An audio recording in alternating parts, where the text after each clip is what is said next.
ఈరోజు మరి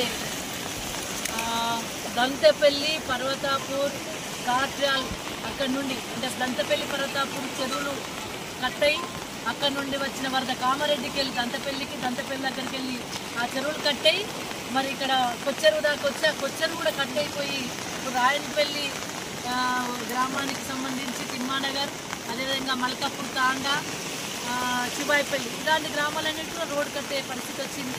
ఈ బ్రిడ్జ్ అయితే ఉన్నది, బ్రిడ్జ్ పక్కన ఉన్న పొలాల ద్వారా మొత్తం అది కూడా కయ్యగొట్టడం వల్ల అక్కడ నుండి టోటల్ మళ్ళీ రోడ్డు కట్ అయిపోయి టోటల్ మరి మొత్తం కూడా 4 గ్రామాలకు సంబంధించి రాకపోకలన్నీ కూడా బంద్ అయిన పరిస్థితి కనబడుతుంది.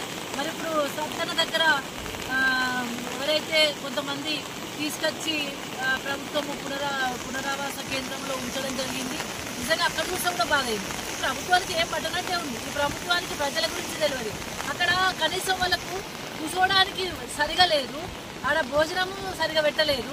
సరే భోజనం అంటే ఇవ్వండి, కనీసం రగ్గులో వాళ్ళకి కప్పుకోవడానికో బట్టలో ఏం లేవు. ఒక రెండు మందుల బిల్లలు పెట్టిండ్రు, మందు బిల్లలు పెట్టిండ్రు, అలా కూర్చోబెట్టిండ్రు. వాళ్ళు రాత్రి నుండి గజగజం అనుకుంటున్నారు. ఇంత చలికి ఇంత వానకి వాళ్ళ ఇళ్లలో ఉంటే ఉండకుండా తీసుకొచ్చిండ్రు. సరే ఆడ డేంజర్ ఉంది అనుకున్నారేమో తీసుకొచ్చి పెట్టిండ్రు. మరి వాళ్ళని చూసుకోవాల్సిన బాధ్యత ప్రభుత్వందే కదా.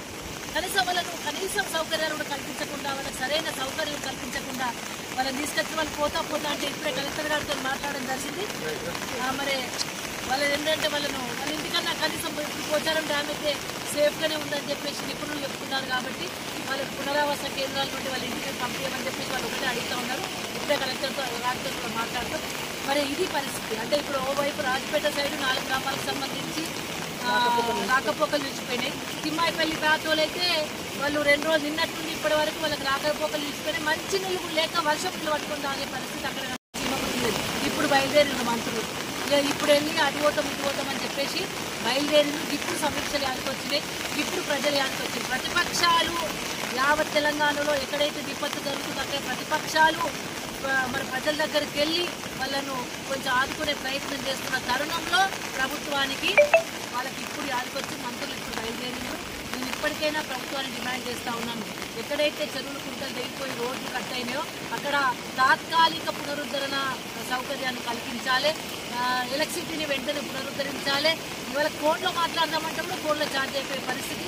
మంచినీళ్ళ వసతిని వెంటనే అన్ని గ్రామాలకు సంబంధించి మంచినీటి సౌకర్యం కల్పించే విధంగా అవసరమైతే హెలికాప్టర్ ద్వారా అయినా సరే మంచినీళ్ళు ఇచ్చే విధంగా ప్రభుత్వం చర్యలు చేయాలని చెప్పేసి మేము డిమాండ్ చేస్తాం.